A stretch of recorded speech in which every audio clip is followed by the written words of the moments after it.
அனைவரையுமே நாங்கள் வரவேற்கிறோம் அப்பா. புதிய மாதத்திற்காக உமக்கு நாங்கள் நன்றி செலுத்துகிறோம்.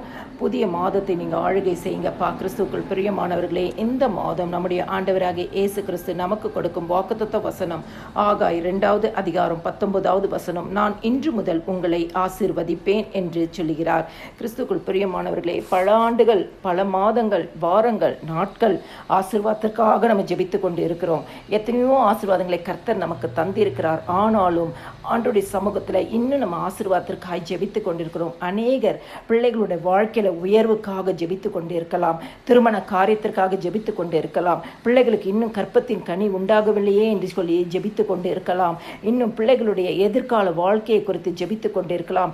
அநேக கடன்களுக்குள்ளாய் நான் இருக்கிறேனே, இந்த கடன் எப்படி முடியும் என்று சொல்லி கடனுக்காக கடன் முடியும்படியாய் ஜெபித்து கொண்டு இருக்கலாம். எங்களுக்கு ஒரு வீடு இல்லையே என்று சொல்லி வீடுக்காக ஜெபித்து கொண்டு இருக்கலாம்.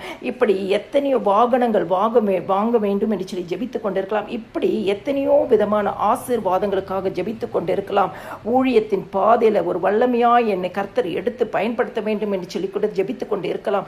இப்படிப்பட்ட சூழ்நிலையில ஆண்டவர் நான் இன்று முதல் உங்களை ஆசீர்வதிப்பேன் என்று சொல்லி கர்த்தர் வாக்கு பண்ணுகிறார். கிறிஸ்துக்குள் பிரியமானவர்களே, சங்கீதம் 30:5 சொல்கிறது, சாயங்காலத்தில் அழுகை தங்கும், விடியற்காலத்திலே களிப்பு உண்டாகும்.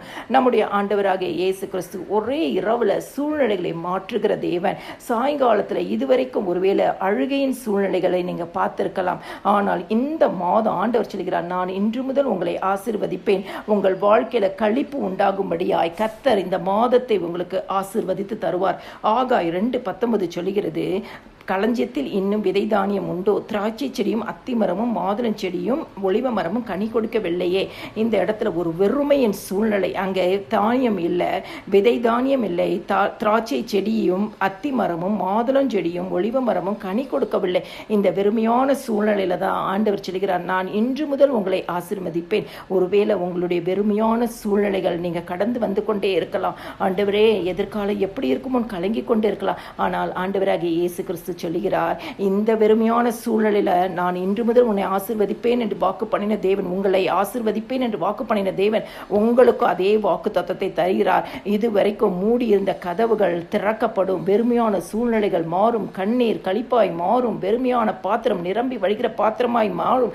இழந்து போனதை எல்லாம் கர்த்தர் திரும்பி தருவார். களங்கள் தானியத்தினால் நிரம்பும்படியாய், ஆலைகளில் திராட்சரசமும் எண்ணெயும் வழிந்து ஓடும்படியாய், இன்று முதல் நீங்க கண்ட தோல்விகள் மாறும்படியாய், ஜெயம் தரும்படியாய், துக்கங்கள் சந்தோஷமாய் மாறும்படியாய், வெறுமைகள் மாறும்படியாய், உங்க பாத்திரம் நிரம்பி வழியும்படியாய் ஆசீர்வதிப்பார். தேவனுடைய மகிமையை காண்பீர்கள்.